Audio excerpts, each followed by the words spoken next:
Hello everyone, ఈరోజు అయితే మనం డివైఈఓ కానీ డైట్ లెక్చరర్స్ ఏ ఇతర కాంపిటేటివ్ ఎగ్జామ్స్కి ప్రిపేర్ అవుతున్న యాస్పిరెంట్స్ కోసం నేనైతే ఒక మంచి వీడియోని మీ ముందుకు తీసుకురావడం జరిగింది. ఇక్కడ ఉన్నటువంటి ఈ 10 క్వశ్చన్స్ వల్ల మీకు ఖచ్చితంగా ఇందులో నుంచి 2 క్వశ్చన్స్ వస్తాయని చెప్పి నేనైతే 100% చెప్పడం జరుగుతుంది. ఇది పిఐఈలో అతి ముఖ్యమైనటువంటి భాగం నుంచి తీసుకున్నటువంటి క్వశ్చన్స్ అండి ఇవి. కాబట్టి మీరు ఒక్కసారి ఒక 5 నిమిషాలు మీ కావనుకుంటే 2 మార్కులు మీ జేబులో ఉన్నట్టే అనుకోండి. మరి ఆలస్యం ఎందుకు, వీడియోలోకి అయితే వెళ్ళిపోదాం. క్వశ్చన్ నెంబర్ 1 ఏముంది చూడండి.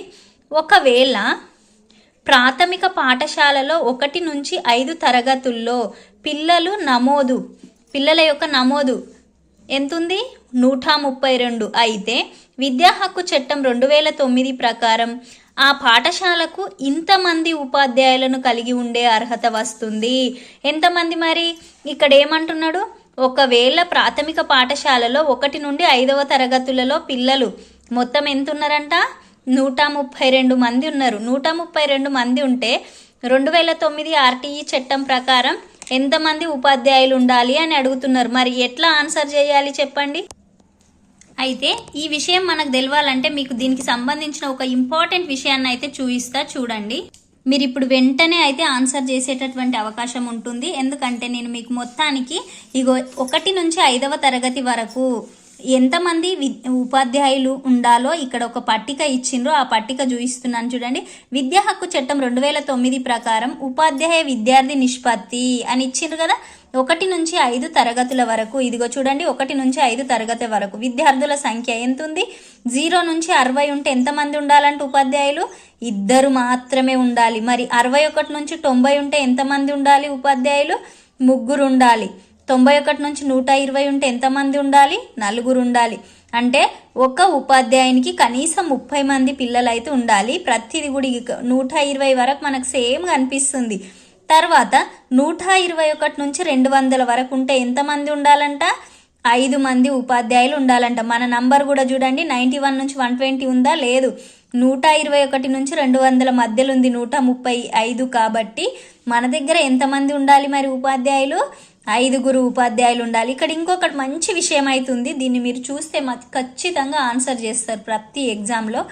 అయితే 150కి మించితే, ఇది మళ్ళీ ఇక్కడ గుర్తించుకోండి, 1 నుంచి 5 తరగతులకు మాత్రమే ఈ టేబుల్ వర్తిస్తుందండి. మళ్ళీ ప్రాథమిక తరగతులు అయిపోయిన తర్వాత ఉన్నత పాఠశాలలకు వేరే ఉంటుంది. 6, 7, 8 తరగతులకు, 9, 10 తరగతులకు విద్యార్థుల నిష్పత్తి వేరేగా ఉండడం జరుగుతుంది. తర్వాత షెడ్యూల్ కులాలు, షెడ్యూల్ తెగలు, వెనుకబడిన తరగతుల వాళ్ళ సైడు పాఠశాలలలో కూడా పీటీఆర్ అనేది చాలా డిఫరెంట్గా ఉండడం మనం అబ్జర్వ్ చేయొచ్చు.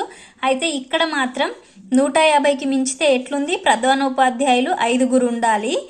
అంటే ప్రధానోపాధ్యాయులు ప్లస్ 5 ఉపాధ్యాయులు. ఒక ప్రధానోపాధ్యాయుడు అంటే ఎవరు మరి? హెచ్ఎం. ఒక హెడ్ మాస్టర్తో పాటు 5 టీచర్లు ఉండాలి. నెక్స్ట్ 200కు మించితే ప్రధానోపాధ్యాయులు ప్లస్ 1:40. అంటే విద్యార్థులు ఇప్పుడు ఎగ్జాంపుల్కి 200 ఉన్నారనుకో, 200/40 చేయాలి. చేసినప్పుడు వచ్చేదే ఎంత వస్తుంది మరి? 200/40 చేస్తే 4 ఎక్కం 4, 4 5 20. ఎంత? 5 టీచర్లు, ఒక ప్రధానోపాధ్యాయుడు కలిపితే ఎంతమంది అవుతారు? 6. ఇదండి మనకి ఇక్కడ ఇచ్చినటువంటి క్వశ్చన్కి. నేను ఇలా ప్రతి క్వశ్చన్కి కూడా డిక్లరేషన్గా ఆన్సర్ చేస్తాను. ఇలాంటి వీడియోస్ మీకు మాత్రం కావాలనుకుంటే కింద ఖచ్చితంగా కమెంట్ చేయండి, లైక్ చేయండి, షేర్ చేయండి, సబ్స్క్రైబ్ చేయండి. ఎందుకంటే నేను ఇప్పుడే ఛానల్ స్టార్ట్ చేసిన కాబట్టి నా ఛానల్ ముందుకు వెళ్ళాలంటే మీ అందరి సపోర్ట్ నాకు చాలా అవసరం. ఎడ్యుకేషన్కి సంబంధించి ఎలాంటి ఇన్ఫర్మేషన్ అడిగినా నేనైతే ఇవ్వడానికి రెడీ. మరి మీరు రెడీనా? ఇంకెందుకు ఆలస్యం, నెక్స్ట్ క్వశ్చన్లోకి వెళ్దాం. అయితే ఇక్కడ సమాధానం ఏమంటారు చెప్పండి. మరి ఇక్కడ మొత్తానికి ఉపాధ్యాయులు వచ్చేసి ఎంతమంది ఉండాలి? ఇదిగో 5 ఉపాధ్యాయులు అయితే ఉండాలి. Answer is 5. Yes, very good. అందరూ ఆన్సర్ చేసిండ్రు, చాలా సంతోషం. నెక్స్ట్ క్వశ్చన్ చూద్దాం. మరి నెక్స్ట్ క్వశ్చన్ ఏముంది? జాతీయ పాఠ్య ప్రణాళిక చట్టం 2005 ప్రకారం బోధనను తమ వృత్తిగా భావిస్తూ విద్యా అర్హతలో ప్రేరణ పొందిన ఉపాధ్యాయులు లభించడం అనేది. క్వశ్చన్ మళ్ళీ ఒకసారి వినండి. జాతీయ పాఠ్య ప్రణాళిక చట్టం 2005 ప్రకారం బోధనను తమ వృత్తిగా భావిస్తూ విద్యా అర్హతతో ప్రేరణ పొందిన ఉపాధ్యాయులు లభించడం అనేది. మనకే క్వశ్చన్ ఇడిచిపెట్టిర్రు, ఆన్సర్ చూడాలి ఇప్పుడు. 1 ప్రభుత్వ పాఠశాలల నాణ్యతకు అవశ్యకమైన పూర్వ విధి. ప్రైవేటు పాఠశాలల నాణ్యతకు అవసరమైన పూర్వ విధి, నాణ్యతకు అవశ్యకమైన పూర్వ విధి కాదు. అన్ని రకాల పాఠశాలల నాణ్యతకు అవశ్యకమైన పూర్వ విధి. Very very important. ఇది చాలా లాజికల్గా అడిగినటువంటి క్వశ్చన్. మీరు ఒక్కసారి అయితే గ్రహించగలరు. చూడండి ఇక్కడ ఏమంటున్నాడు, జాతీయ పాఠ్య ప్రణాళిక చట్టం 2005 అంటున్నాడు. మనకు ఏ పాఠశాలలైనా పాఠశాలలే, మరి ప్రైవేట్ పాఠశాలలు ఒక రకంగా, గవర్నమెంట్ పాఠశాలలు ఒక రకంగా అని కాకుండా అన్ని రకాల పాఠశాలల నాణ్యతకు అవశ్యకమైన పూర్వ విధి అని అర్థం. దీనికి అర్థమవుతుందా? కాబట్టి ఖచ్చితంగా ఆన్సర్ వచ్చేసి మనకి ఏంది ఇక్కడ 4th ఆప్షన్ అయితే ఆన్సర్ అవుతుందండి. విని ఖచ్చితంగా ఇది మీరు నోట్స్ రాసుకోవడం వల్ల మీకు ఎంతగానో యూజ్ అవుతుంది రివిజన్కి. నెక్స్ట్ క్వశ్చన్, ఈ క్రింది వాక్యాలను పరిశీలించి సరైన వాటిని గుర్తించండి. ఏముంది, ఈ క్రింది వాక్యాలను పరిశీలించి సరైన వాటిని గుర్తించండి అని అడిగిండు. మరి ఏమి ఇచ్చిండు చూద్దాం. ఏ 1986 జాతీయ విద్యా విధానాన్ని ఏప్రిల్ 20న పార్లమెంట్లో ప్రవేశపెట్టారు. నెక్స్ట్, దీనిని అమలు చేయడం కోసం తీసుకువచ్చిన కార్యక్రమమే ఆచరణ కార్యక్రమం. రైట్ అండి. ఇది ఆచరణ కార్యక్రమం వల్లనే 1986 విద్యా విధానం పూర్తిగా అమలు అయ్యింది.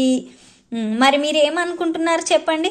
మనకు 1986 జాతీయ విధానాన్ని ఏప్రిల్ 20నే పార్లమెంట్లో ప్రవేశపెట్టిన తర్వాత అది లోక్సభకు, రాజ్యసభకు వెళ్ళి ఇట్లా అంటే ఒకదాని తర్వాత ఒకటి అప్లియేట్ కావడం మనం చూస్తాం అక్కడ.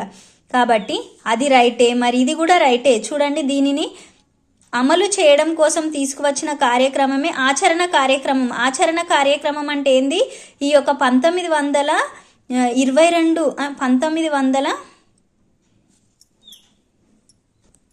ఓకే, దీన్నే మనం పిఓఏ యాక్ట్ 1992 అని అంటాం కదా, అది ఆ కార్యక్రమమే తీసుకురావడం జరిగింది. దానికి వచ్చేసి ఈ ఎస్ జనార్దన్ రెడ్డి కమిటీ, తర్వాత